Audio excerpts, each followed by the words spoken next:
Kung adik ka sa sigarilyo, congrats pare. Bibihira lang yung mga ganyan.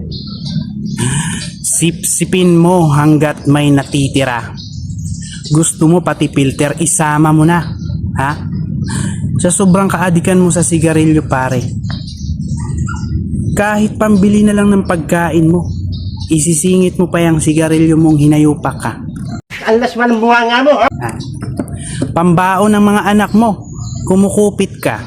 Ha? Makabuo lang ng isang stick. Sipsipin mo hanggang lumubog na yan yung pisngi mo. Ha? Sa sobrang kaadikan mo sa sigarilyo, kahit wala kang pambili, ay natutunan mo ng dumiskarte. Ha? Yung bang pati tropa mo, hinihingian mo ng isang stick. Ha? Kakapal na mukha nyo. Ha? Makumplito lang yan yung araw mo. Ha? Paisa-isang stick hanggang sa umabot na mas marami ka pang na sigarilyo kaysa may-ari ng sigarilyong yudipunggol ka. Ha? Sa sobrang kaadikan mo sa sigarilyo, ha? Kahit pambili na lang ng bigas, isisingit mo pa yan. Makabili ka lang ng isang stick. Yung tipong hindi na kumpleto yung araw mo pag hindi ka nakahit-hit na yudipunggol ka. Ha? Ang adik mo sa sigarilyo, sipsipin mo hanggat wala ka pang nararamdaman sa katawan mo. Ha?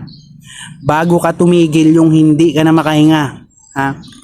Huwag kang maniwala dyan sa mga tropa mo na baka magkasakit ka.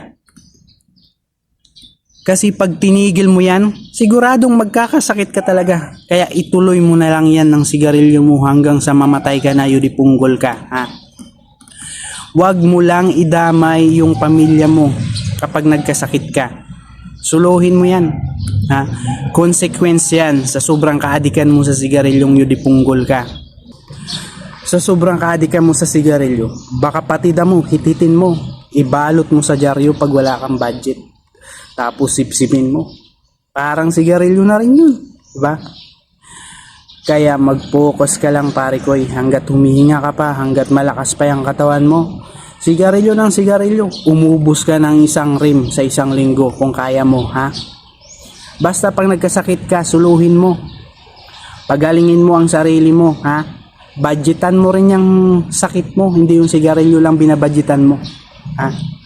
Magpaka-adik ka hanggat buhay ka pang hinayupak ka. Yun lang, ha? Magsigarilyo ka ng animal ka.